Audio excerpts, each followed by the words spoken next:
Bonjour à tous, nous poursuivons avec la 5e Mishnah. Nous avons vu dans la 3e Mishnah, Rabbi Eliezer considère qu'il y a 4 femmes qui sont Dayan Sha'atan, c'est-à-dire 4 femmes qui généralement n'ont pas de saignement, n'ont pas de règles, et que si elles ont eu un saignement, elles ne seront pas impures comme toute femme rétroactivement depuis 24 heures par cette Khumra des Chachamim qui considère que si elle a vu maintenant du sang, peut-être que déjà le sang était auparavant, donc on va la rendre impure 24 heures avant et tout ce qu'elle aura touché pendant ces 24 heures de Taharot sera impur. Pour une des 4 femmes mentionnées par Rabbi Eliezer, ce sera donc que Dayan Sha'atan qu'à partir du moment, puisque généralement elles n'ont pas de sang. Nous avons vu que c'était la jeune fille qui n'a jamais eu de règles encore, ou la femme enceinte, ou la femme qui allait. Et il nous reste le 4e cas de Rabbi Eliezer, c'est Zekena, la femme qui est Zekena, qui est vieille, qui est âgée. Ezoi Zekena, que signifie Zekena? C'est quoi Zekena? C'est dans l'âge? Non. Kol she'avru alea shalosh onot samour leziknata. C'est-à-dire que samour leziknata, dans une période de zikna, où elle est considérée déjà comme un peu Zekena, comme vieille. Que signifie cette période? Le Barthénoura nous rapporte la Gemara. C'est lorsqu'on l'appelle Ima, et qu'elle ne réagit pas, elle n'est pas Makpedet. C'est un peu si on peut l'appeler aujourd'hui grand-mère, on l'appelle grand-mère et qu'elle ne réagit pas, donc c'est-à-dire elle n'est pas offensée par cela, donc c'est qu'elle est déjà dans l'âge donc à peu près de la ménopause, donc à l'époque, une femme de cet âge-là était appelée Ima. Bien que Ima on traduit par maman, mais ici, le sens que, à l'époque, les gens l'appelaient Ima. Donc, si Ima, cela signifie qu'elle était déjà dans un âge proche de la ménopause, et que donc, si chez Avru allait à Shalosh Onot, il y a eu 3 Onot, c'est-à-dire 3 Onot, 3 périodes de 30 jours, puisque Stam Ona, généralement, une femme voit ses règles tous les 30 jours, c'est Stam Onat Benonit, qu'on appelle, comme nous le verrons encore par la suite.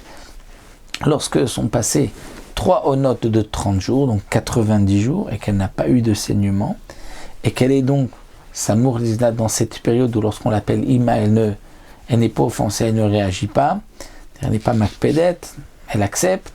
Donc à partir de ce moment-là, on considère qu'elle n'a plus ses règles.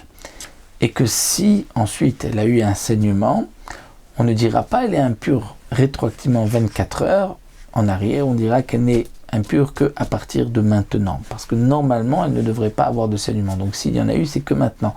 On ne dit pas tiens il y avait peut-être du sang avant. Rabbi Eliezer Omer Kol isha she'avru alea shalosh onot dayan sha'atan.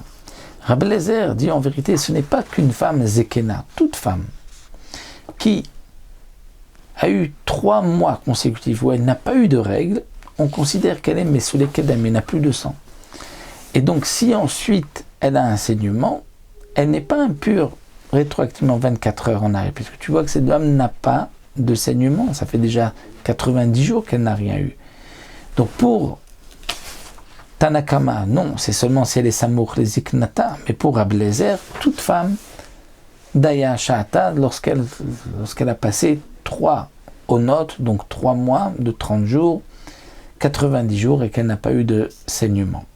Rabbi Yossé Omer, Meuberet ou Menika, Shavolem Shalosh Onot Dayan Sha'atan. Rabbi Yossé dit, la Meuberet, la femme enceinte et la femme qui allait, où sont passés 3 onotes, c'est-à-dire 3 fois 30 jours, 90 jours, elles n'ont pas eu de saignement, c'est là qu'elles sont considérées comme Mesouleket Damim. Et donc à partir de ce moment-là, on considère qu'elles n'ont plus de saignement, et que si ensuite elles ont un saignement, alors on dira Dayan Sha'atan, elles sont impures que Dayan, elles suffisent du moment, elles ne sont pas impures rétroactivement.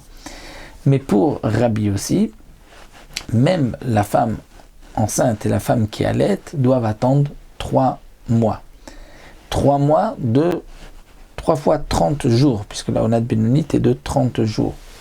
Alors que d'après Tanakama, comme nous l'avons vu, donc ce n'est pas pour la Minika, la femme qui allait, dès qu'elle a mis au monde son bébé, elle est considérée comme Menika et elle n'a pas besoin d'attendre 3 mois pour être considérée comme Dayan Sha'atan. À partir de ce moment-là, écoutez, comme si elle n'a plus de sang. Donc là, nous avons vu dans les 5 premières Mishnayot, on va reprendre rapidement juste cette halakha, une femme qui a un saignement aujourd'hui, les Chachamim ont eu peur que peut-être elle était déjà impure auparavant, que le sang était déjà sorti du Rechem, il était passé dans le vagin, elle est donc impure déjà depuis peut-être même quelques jours. Et donc pour la Khumra des Taharot, c'est-à-dire des aliments purs et impurs, les Chachamim ont été mahmir qu'elle sera impure rétroactivement 24 heures en arrière. Et tout ce qu'elle aura touché dans ces 24 heures sera impur. Et nous avons vu qu'il y a quand même quelques exceptions. Donc pour les Chachamim, c'est juste 24 heures. Pour Hillel, on remonte jusqu'à la dernière vérification. Pour Shammai, non. Il n'y a pas d'impureté rétroactive. Elle n'est impure qu'à partir du moment.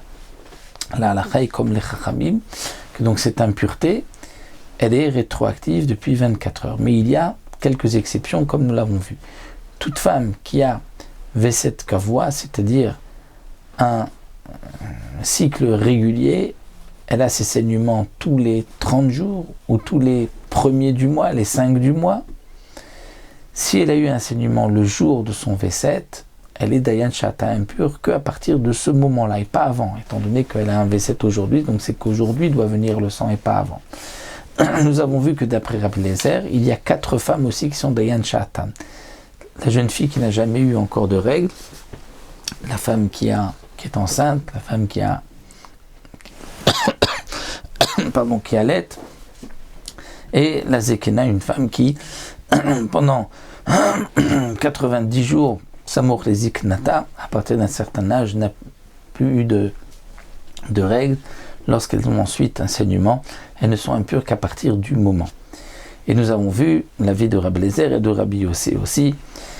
Mais ce que nous retenons et qui est important, c'est que la femme est impure, pas seulement lorsque le sang sort de son corps, mais même lorsque il se trouve dans le Bet Achitzon, donc le vagin, à partir d'un endroit appelé Ben Hashinaim, entre les dents, ou lorsque le sang passe dans cette partie qui à peu près vise le vagin en 1/3 et 2/3, donc après 1/3 de l'utérus, dès que le sang sort et traverse cet endroit-là, c'est là qu'elle est impure, et donc c'est pour cela l'importance de ces vérifications internes comme nous l'avons vu.